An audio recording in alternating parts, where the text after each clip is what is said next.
What's up guys, hello to Football Talk here. The 2026 NFL Scouting Combine has come and gone, and it's time to recap everything that happened when these young men were running around in underwear over the last 4 days. As I always say, this is just one piece of the evaluation, which shouldn't be nearly weighed as heavily as the game tape. We're not trying to count great athleticism twice, or punish a player even further when we thought we might have seen some tightness or whatever athletic imitation on tape. This simply helps add context with all the testing numbers. We get confirmed measurables, which may be as important as anything else, and what we don't have access to but is critical for NFL teams are medical reports and these 15-minute interviews to just get a quick feel for who these guys are. Players are getting more athletic every single year, and the training improves equally, which is how quarterback was the only position group at this year's event to not set a new record for the fastest average 40 time. So the purpose of this video is not to just run through the top testers at every position, but rather talk about one play at each of them, where what they did in Indy, including the on-field workouts, really helped or might have hurt their draft stock, because they surprised me or at least confirmed some things I had priors on. Additionally, while I try to get to all of these guys invited to the combine, it helps me decipher how deep I need to dig as I evaluate the film, maybe if I need to go back on some names I thought I already had a pretty clear picture on, etc. I already published an extensive article talking about prospects who stood out to me at the Senior Bowl and Shrine Bowl, if you want to check that out.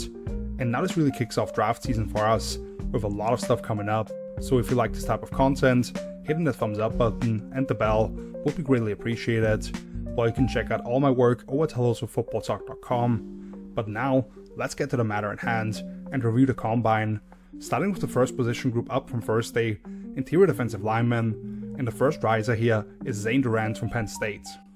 Already knowing Durant was on the smaller end of the spectrum as more of your classic free technique, coming in at 6'1", 290 pounds, but basically 32-inch arms and 10.5-inch hands was fine for me, and then he just dominated the workout. He posted a top 10 yard split at 166 and 40 time for defensive tackles at 475.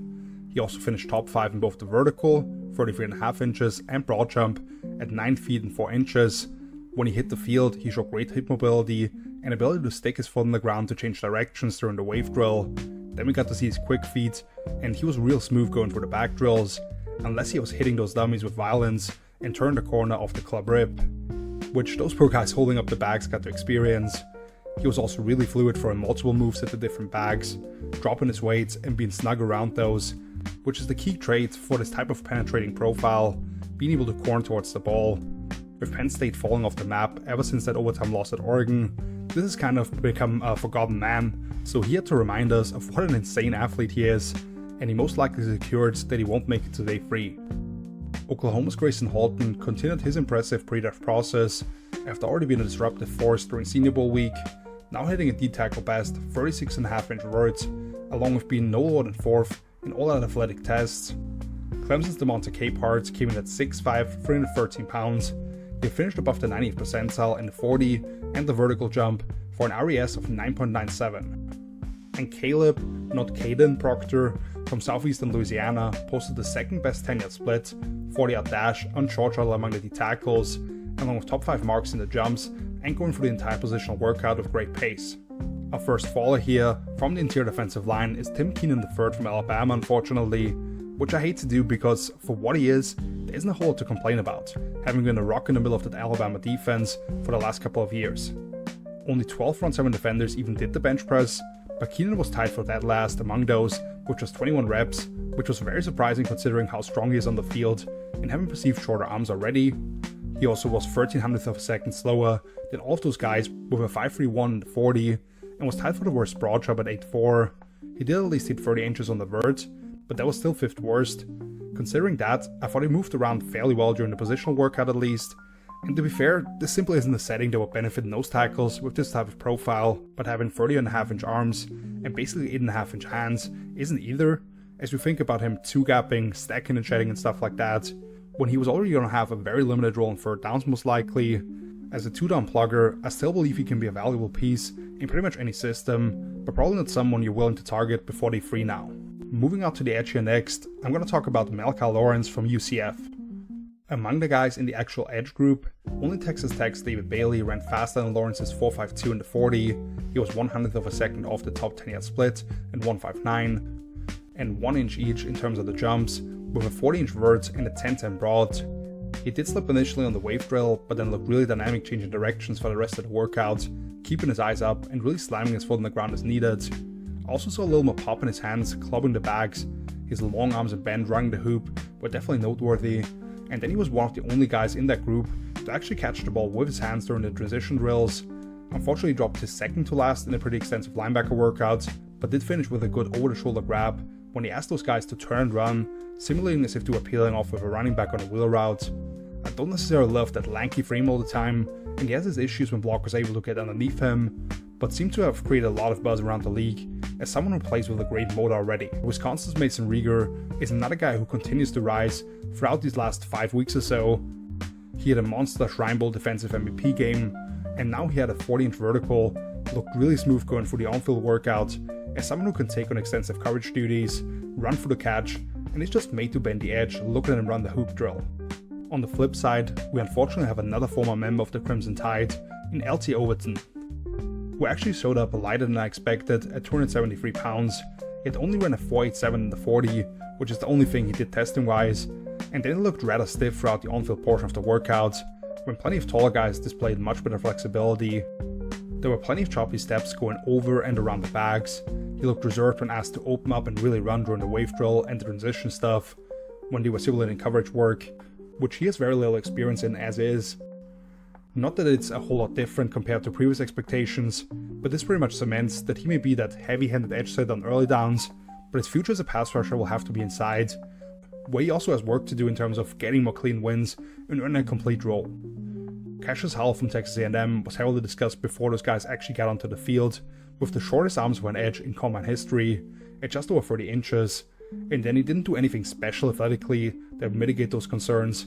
Lots of discussions probably still happening right now, when you can actually bet on an outlier like that. For as great as the defensive linemen were both inside and out, the off-ball linebacker group really stole the show, and I could talk about some other names here, but how could I not go with Sonny Styles from Ohio State? Just an absurd physical profile, measuring in at 6'5", 244 pounds, with an 81-inch wingspan, then ran a 4.46, skied 43.5 inches in the vertical jump, tied for highest of any player with 240 plus pounds in combine era, and then an 11.2 broad, nearly half a foot longer than any other linebacker this year. That earned him a relative athletic score of 9.99, with the free cone drill being his only measurable not in the green. Thanks at this point to @NAFBomb on Twitter or X, who pumps these out like a maniac every year. Styles looked really smooth and easy during the positional workout, gliding over the bags and not chopping his feet as he changed directions, and his hands just swallowed the ball. His only mishap came when he hit the second bag so hard, trying to work the club rib and trying to bend the corner that he slipped before finishing strong on the redo. He's simply a cyborg who learned how to play between the tackles last year, but previously collected experience as that overhang / big nickel type, and going through the numbers, quietly also was basically right as efficient rushing the pass as teammate Alvaro Reese, which probably both their range now starts at 2, and Reese actually tied Styles with that 4.46 in the 40, along with having no issues whatsoever going through the entire linebacker workout and catching the ball. Plus, of course, my boy Jacob Rodriguez from Texas Tech has just absolutely killed everything since I fell in love with him last summer. Basically won every single meaningful award in college, other than the Heisman, was a beast in mobile, and now tested so much better than most people anticipated, with the top marks in both the agility drills. Now, a fallout linebacker is going to be Torian York from Texas A&M, which I really question why he even did any of the testing in Indy. Clearly his agent told him not to run or do any of explosive measurements, but then he puts up really bad marks in the free cone and the short shuttle, at 7.32 and 4.48 respectively, being the lowest among all linebackers. He did pump out 25 reps on the bench press, but at sub 6 foot, 226 pounds with only 30-inch arms, now we have no answers on the speed concerns that originate from him having these shorter strides at their build, and those change of direction drills translating to his on-field workout, going through different coverage transitions. It's not good, man. I liked York quite a bit last summer thanks to his instincts and the quick trigger to attack plays, but someone who can get swallowed up by bigger bodies at times and can't really run around guys, that's a tough one. Let's hope he can help himself to some degree at the Indian Pro Day. Which brings us to the secondary, first up with corner, and the riser here is going to be Chris Johnson from San Diego State. In a year where many of the top corners decided not to run, Johnson was able to answer, or at the very least calm down the concerns around his long speed when he ran a 4.4 flat in the 40.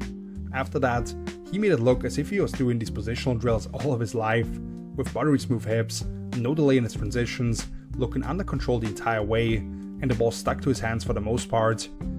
His only true drop came when he tried to one-hand a high point throw. He stayed right down the line and never looked as if he was straining during the gauntlet either. Unlike some of the other guys discussed here, I thought Johnson actually had a bit of a rough Senior Bowl week, getting beat over the top and simply stopping his feet a few times when his talented receivers threw some stuff at him that he simply hadn't seen up to that point. Running as well as he did, and just how natural he was going through all the positional work, he'll be intriguing for most defensive systems across the league, and in a murky corner class beyond the top 2, he may not make it out of the top 50 picks. Julian Neal from Arkansas is a highly intriguing name, 6'2", 203 pounds with nearly 33-inch arms. He ran sub 4.5, hit a 40-inch vertical, and led all corners with an 11.2 broad jump, even though he did unfortunately slip and double catch a few times when he hit the field. Unlike Clemson's Avian Terrell, who we already knew was going the shorter end, but looked so dynamic going for all the positional work, flipping his hips all the way around, and clearly coming out of challenging breaks, along with catching the ball with confidence. On the other end of the graphic is going to be TJ Hall from Iowa, a guy who has an interesting profile at 6'1", 190 pounds, very physical and splashes during Senior Bowl week, pinning down the arms of receivers, and even when he lost early, he did catch back up a few times, although now we have to question if it were a few bad throws that invited him back into the picture, because he put up the worst 40 time of any defensive pack in Indy with a 4.59. That's along with the 5th worst vertical jump at 36 inches. He didn't do the broad, but then he was 100th of a second off the worst mark in the free cone as well at 4.19, and historically he came in slightly below average in the short shuttle as well. That puts him at an overall RES below 6, despite his near optimal size. The on-field stuff was fine, I'd say. At that height, seeing him T-step a lot isn't unexpected, but there had to be someone not looking his best with more spotlight on these guys, because many of the top corners decided not to run. How many names could we see jump Hall in the 5th to 6th round range that he's probably viewed around now? And the last defensive position group, the safeties, where our riser here is Dylan Feeneman from Oregon. Among other positions, this being the fastest safety group ever, kind of watered down what Feeneman did to the casual observer, I'd think. But for this guy to come in right at 6 foot, 201 pounds, and run a 4.35 was pretty insane. He also finished second among the class with a 40-inch vertical and had a more than solid 10.5 broad jump. Unfortunately, not a single one of these guys did the free cone, and Feeneman wasn't among the free testers in the short shuttle, because I think he could have posted great numbers there as well. Most importantly though, for a bigger safety, his fluidity and speed going through the positional drills was a definite plus, and then he had no issues high pointing the ball down the field to back up his vertical prowess. He generally changed directions well with efficient footwork, only really slipped once I thought, and plucked passes off his frame with ease. He was already locked in as a top 3 safety, I believe, but now his range starts somewhere in the mid-teens, and I don't think there's any way he drops out of the first round. Arizona sent a trio of safeties to Indianapolis, with the primary nickel trade on Stukes, a big-time draft crush of mine, running an elite 4.33 in the 40, and being tied for the top mark at the position with a 10-10 broad jump. And Genesis Smith was the only safety to top Feeneman with a 42.5-inch vertical, showed that off when attacking passes at the highest point, and redirected efficiently for being 6'2". And VJ Payne from Kansas State is someone I called out as a potential boom candidate prior to the event, who actually was even an inch taller and 206 pounds, with nearly 34-inch arms, ran a 4.4 flat, and also moved way too well for that muscle-up frame. But unfortunately someone had to stand out negatively, and I'm gonna say it was Bishop Fitzgerald from USC. Not a major deal, but the name I ended up with, as part of a great collection of guys at the position. Fitzgerald was definitely hurt by how insanely fast the safety group was in Indy, but his 4.55 in the 40 was dead last among them, and he was only half an inch off the worst mark in the vertical jump at 33 inches. That was after coming in an inch short of 6 feet and having arms just over 31 inches. Yet among the 4 safeties to do the bench press, his 12 reps were 4 less than anyone else, so kinda all around just not the type of event that he could really shine at, and then I don't think he made up for it when going through the positional workout. More so looking like just another guy when he can't adjust route combinations and get that head start on where he needs to go, as you see in live settings. I do believe his instincts and spatial awareness allow him to be a better player than athlete, which he showcased in his 1 year with the Trojans, where he turned himself into a first-team All-American with 5 picks. So I won't bang him too much, since I didn't think he was made to play single-high free safety to an extensive degree anyway, but this doesn't help with how well the class tested altogether. Now switching over to the offensive side here, the first position up are the tight ends, and I went with Eli Stowers from Vanderbilt. absolutely jumped out of the gym with a tight end best 11.3 broad jump and a ludicrous 45.5-inch vert, tying Cameron Wake's all-time records regardless of position. For context, if not for Oregon's athletic phenom Kenyon Sadiq putting up an insane mark himself, that would have been 7 inches better than any other tight end this year. And that guy was also the only one to post a better 40 time in Star Wars as 4.51, which it took an all-time record for the position to do so. Because of that, he probably decided not to even do any of the on-field portion of the workout, but just showing up at 6'4", 239 pounds, which is heavier than I expected, with over 32.5-inch arms, and putting those hops on display is enough to really make a value to take note. He was already a likely top 3 tight end off the board, but unless you're looking for that more traditional inline option, he's probably firmly at number 2 now on that list, behind Sadiq, and may end up going top 50 instead of somewhere in the 3rd round, as previously projected. I already mentioned Kenyon Sadiq, obviously breaking the all-time tight end record with a 4.39 in the 40 at 241 pounds, along with posting a crazy 43.5-inch vertical and 11.1 broad jump, bested by only Stowers. Jaron Kanak from Oklahoma came in just 100th of a second behind Stowers and then looked great in the on-field workouts, including basically 2 perfect gauntlet drills. And Stanford's Sam Roush already came in regarded as a great, massive blocker, and then he was charted with an RES of 9.96, which is top 10 all-time at the position. But I also thought there was a pretty killer loser coming out of the event at tight end, and that was Miles Kitzelman from Tennessee. I didn't think Kitzelman was going to run particularly well, nor does he really need to for the way he wins typically, as someone sneaking out of play action, finding space underneath as a zone leader, etc. But for him to be 1600th of a second slower than any other tight end at the event with a 4.9 flat was definitely underwhelming. And he knew it himself, going, "What the?" right after he finished, and saw his time on the second run on the big screen. He was also tied for the low mark at the position, with a 9.8 broad jump and bottom 5 in the vert. His initial strike lacked any real shock, and he just barely moved the blocking sled off the spot, trying to compensate with wide duck feet. And he was all over the place on the first gauntlet at least, swerving way too far off the line, having one pass go off his hands entirely, and double catching another one, in one of the most athletic tight end classes ever, as someone who already was projected to go undrafted, with a bunch of guys in that similar range. I'm not sure you can really justify giving him a call until the event is wrapped up. And Penn State's Khalil Dinkins was kind of disappointing as well, considering the history for that school at the position, and the fact this was a Bruce Feldman's Freaks List guy, yet he was one of 3 tight ends, above 4.7 flat in the 40, and was dead last in the vert, even though the agility scores were solid. But let's now move on to Saturday with the running backs, where I went with Mike Washington Jr. from Arkansas. Jeremiah Love from Notre Dame, of course, was the headliner, running a 4.36 at 6 foot flats, 212 pounds. He did the entire positional workout and truly looked like a wide receiver when you watch the way he's moving off motion, getting in and out of breaks, the soft hands. And his teammate Jadarian Price had one of the best field workouts of the day, with how efficient his footwork was and how the ball never seemed to move once it hit his hands, including when he slipped once on an angle route but never hit the turf or basically even lost time. This dude ran a running back best 4.33 in the 40 with a 1.51 10-yard split. He also finished second to only Kentucky's Seth McGowan in both the jumps with a 39-inch vert and a 10.8 broad. Since he started tracking all the data in 2003, that perfect RES ranks tied for first among over 2,100 running backs tested. So an insane athlete who was actually crying on the bench after getting off the tracks, as his mom called him, probably talking about the path he's taken as a former 2-star recruit at Buffalo 5 years ago, who spent the season in New Mexico State, where he shared touches with McGowan actually, and then left his mark on the SEC with the Razorbacks this past year. I would have loved to see him participate in the position-specific drills, but that might have been a decision made for him, with how wound up he was, and there's a lot to really get excited about on tape, considering the balance and balance he runs with, now paired with that elite level of speed.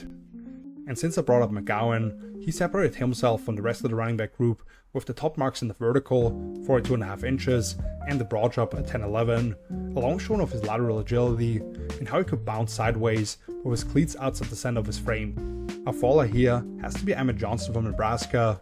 Although 202 pounds is free lighter than what he was listed at, to come in at that weight and just over 5'10" in height wasn't shocking. What I just didn't anticipate was how poorly he actually tested. His 4.56 in the 40 was the worst of the entire running back group. He was tied for the 4th worst vertical jump at 35.5 inches, and 3rd from the bottom in the broad, just cracking 10 feet. He did finish first among the running backs to actually do the short shuttle, and I appreciate him being the only guy to do the free cone, but a 4.32 in that is also just average, as well historically. For a player who thrives off his creativity and ability to string together dynamic moves in the open field, that's a little worrisome, thinking about the way he impressed in college and how that might translate to the next level. He was also tied for the low mark with only 16 reps on the bench press for an overall RES of just 5.78. Now, even though he did start his feet instead of really reacting to the signal from the guys holding the bags before his jump cuts, I will say that he caught the ball very naturally and should have an extensive role as a receiver for whoever he ends up with, but his worst quality right now is how his lack of size allows blitzing linebackers to run through him in pass protection. So how much will offensive coordinators be willing to put him out there on third downs, not wanting the quarterbacks to get killed? Let's get back to the positive now, however, at wide receiver, and I'm going to be talking about Jacoby Lane from USC. Right off the bat, Lane having that lanky build, which isn't always optimal, seeing him hit 200 pounds at that 6'4" frame was a positive sign. Then running a 4.47 in the 40, which is better than average historically, was the next box he checked. He showed off that 40-inch vertical, which allowed him to win a bunch of jump balls throughout his time with the Trojans, along with a solid 10.9 broad.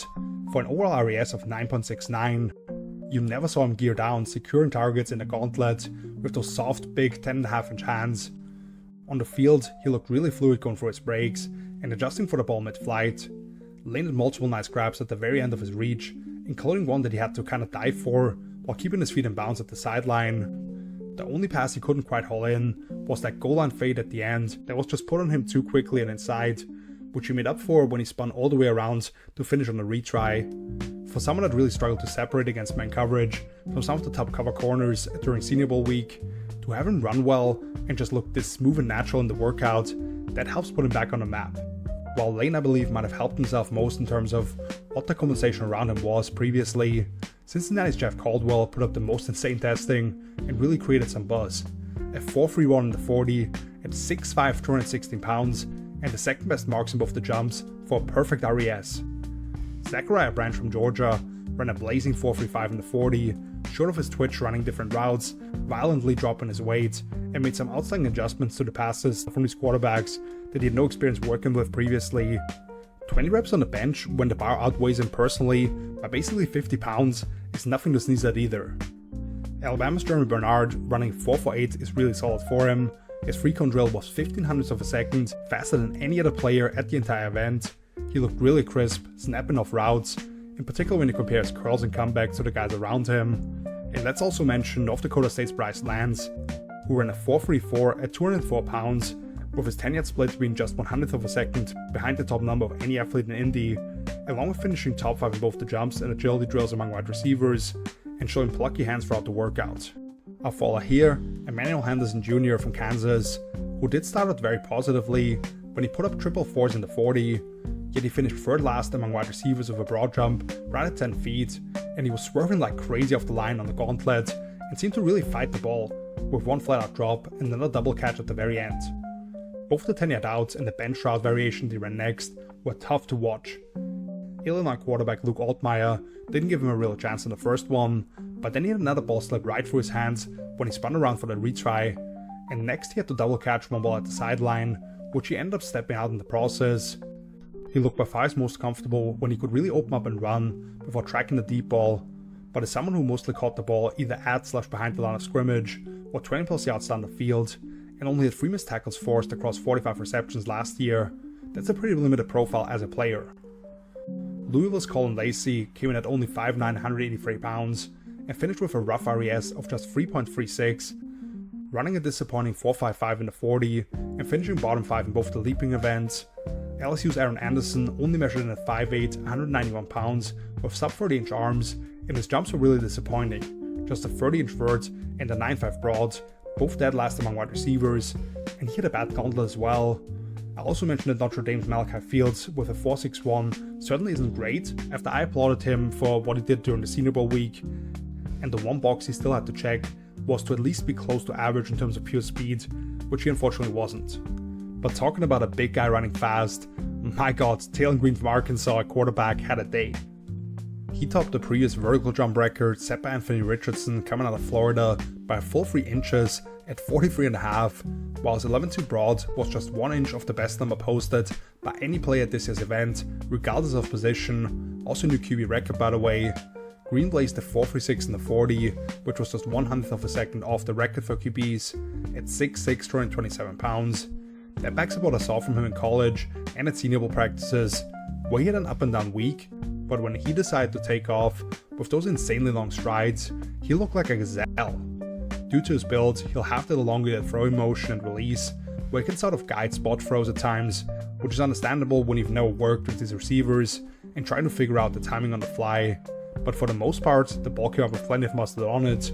He once airmailed one of these deep shake routes and put too much air under a fade, but he also made some beautiful throws down the field with a perfect spiral.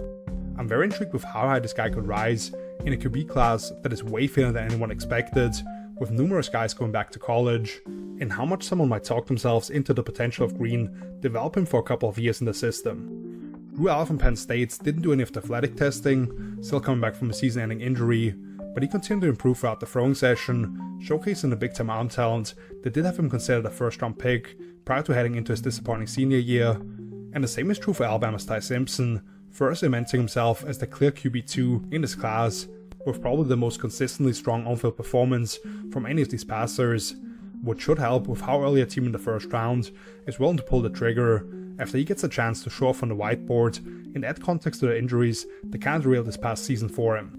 I'll fall in this category, Luke Altmaier from Illinois. For quarterbacks to really leave a mark positively or negatively, they typically have to do something that truly jumps off the screen, which I wouldn't necessarily say Altmaier did. Right off the bat though, he simply looked small next to some of these other prototypical pocket passers at 6'2", 210 pounds, with short arms and hands right at 9 inches.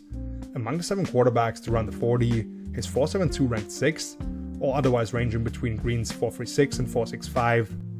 And both his jumps were dead last for this fairly small group, with a 42-inch vert and a 9.6 broad.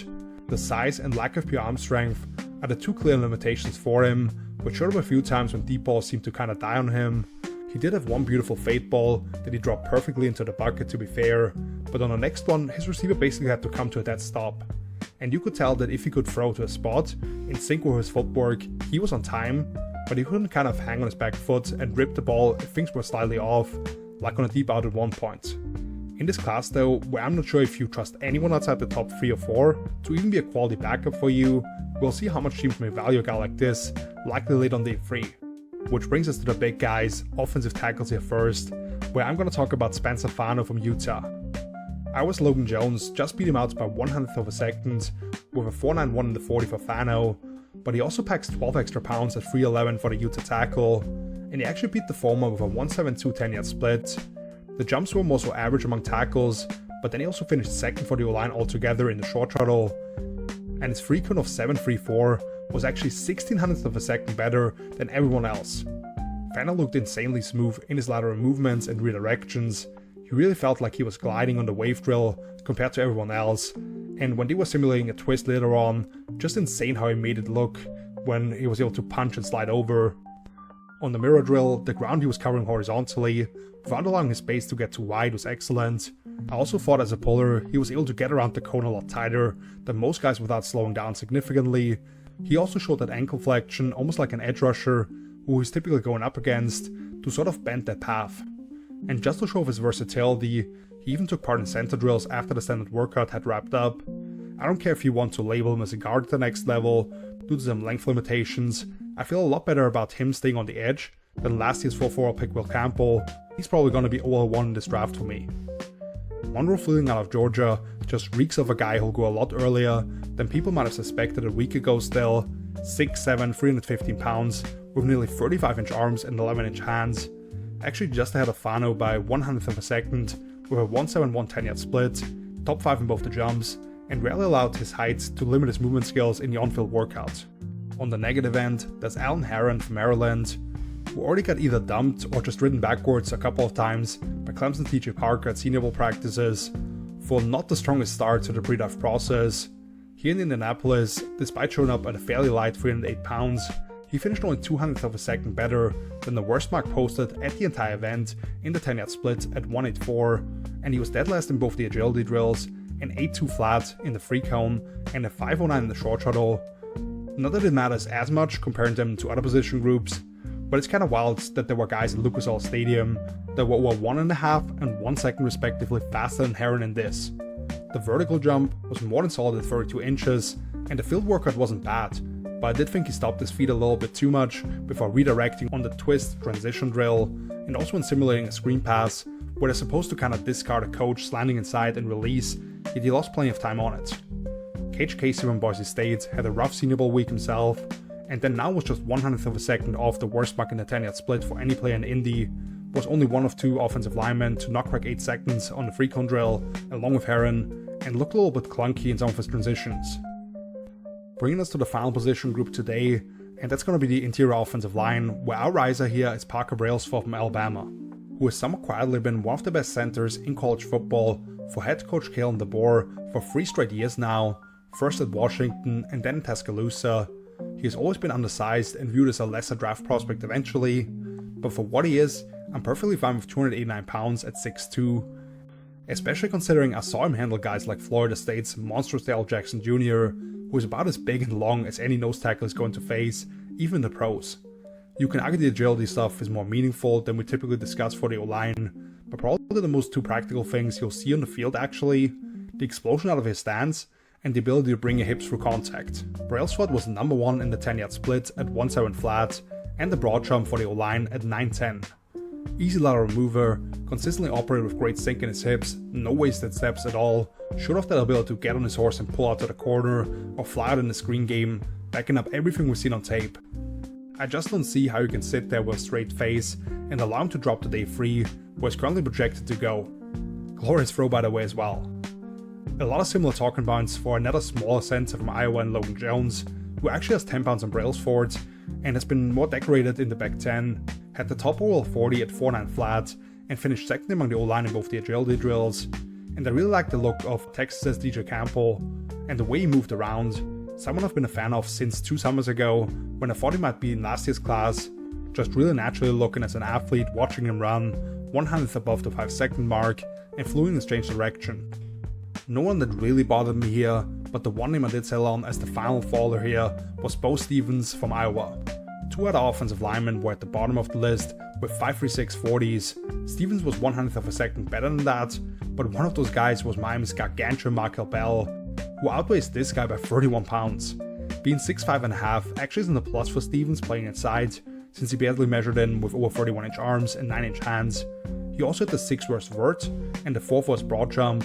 The on-field portion of the workout went a lot better for him. A couple of times I thought he didn't get the teaching points down, despite having several guys in front of him, where he didn't pass off and redirect on the screen drill the way they wanted him to, for example, but otherwise he was pretty solid going through it. But to me he's clearly third in terms of the Hawkeye O-line prospects, coming out this year alone, and I don't really understand how he deserved to be picked ahead of someone like Brailsford, who we just talked about, which is how things are currently projected to go, regardless of the center guard distinction. There are a bunch of guys on the interior in that late day 2, early day 3 range, and this doesn't help Stevens' case as people try to sort through them in the rankings. He didn't test at all, but Memphis's Chris Adams looked pretty choppy with short steps during all the change of direction stuff, and appeared gassed pretty early on already, which only got worse throughout the workout. And the other Alabama guy, Jaden Roberts, is a massive guard who excels in the phone booth, which is why his lateral movement skills look pretty restricted, with a lot of short steps himself, and maybe a limited number of teams that really value a pure guard for an inside zone / duo heavy scheme. As I'll show you the full list once more, all the rises and fallers, I knew I had to either start or finish on a bad note, but let's just reiterate this once more. This in no way is the end all be all. Everyone still has a chance to clean themselves the testing numbers they posted at their pro days. Tape remains king, and even though teams are much more willing to bet on great athletic profiles later on in the draft, just grabbing good football players is the name of the game.